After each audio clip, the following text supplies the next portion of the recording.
Again, appreciate the opportunity to be here this afternoon. I'll just make a couple of comments because I'm interested in some of the questions.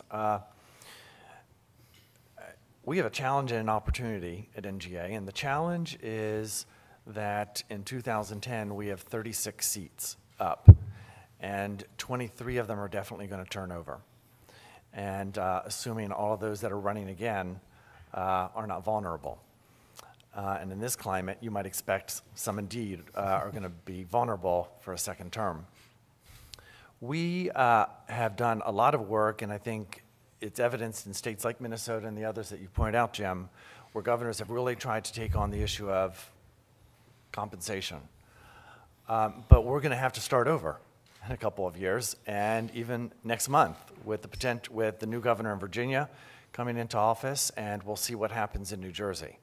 So we're going to have to really make sure that the conversation around teaching does not find its way back to the conversation we had years ago.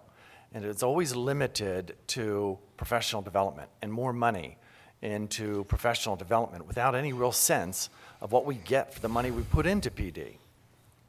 This report, I think, helps us structure a much broader conversation with individuals who can really create the structure that is sustainable over time.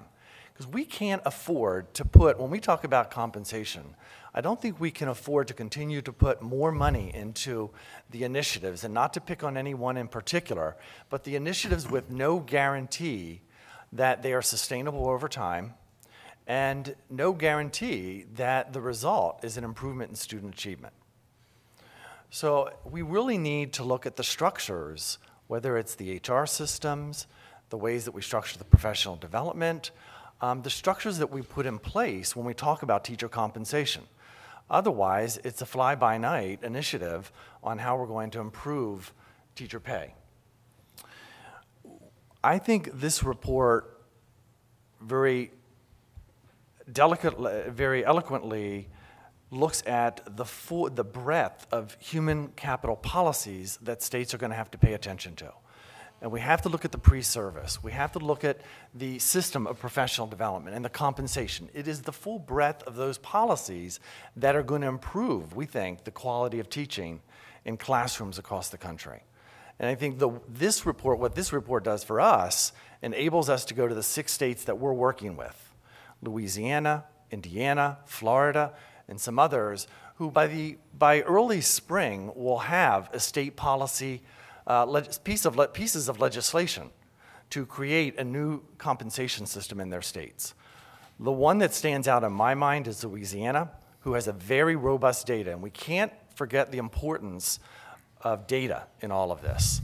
And Louisiana's data, not just on teacher preparation, you know, they are one of the 2 states with Tennessee who can look at the teacher preparation program those individuals went through and the effectiveness of those teachers when they get to the classroom. Louisiana is building out that model, going to link it to the teacher compensation system that they're going to release again this spring. We need organizations like CED and the regional forums that Charlie talked about doing. We need to figure out ways to use those regional forums to bring a whole new class of leaders that are going to come into the ranks so that we don't revert back again to the same old conversation about improving teaching quality. The last point I have to go back to is professional development. We have to first figure out where the money is now. We've done a study in 20 states, and none of them have been able to tell us where all the money is to improve the quality of teaching. If we're going to link compensation systems to student achievement as one measure, we've got to figure out a better way of supporting teachers in the classroom. And the last point is around teacher evaluations. We have only 14 states who mandate teacher evaluations. And I don't know if you've looked at those evaluation systems, but they're not very good models. We need to improve the quality of the evaluations that states have, not just the 14, but create better structures in the states that don't have them. And the last, I always start with this, the last point, but I always start with, whether you're with Gene Wilhoit or myself, it's not going to be enough to raise the standards that we've recently released. And by the end of this month, you will see the first draft of the K-12 standards. I mean, if you looked at the college and career readiness standards, they are very, very high. Raising the standards alone, without paying attention to the human capital policies that this report addresses, is setting us up for failure.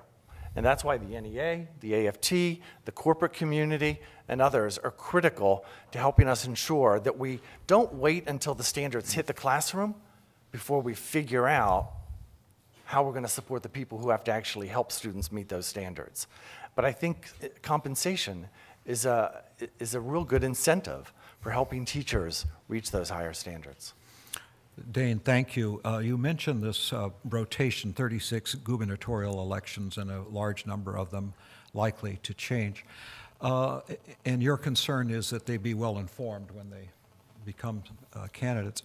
The obvious answer to that, Charlie, is if more CED trustees would run for governor, we wouldn't have these education problems along the way.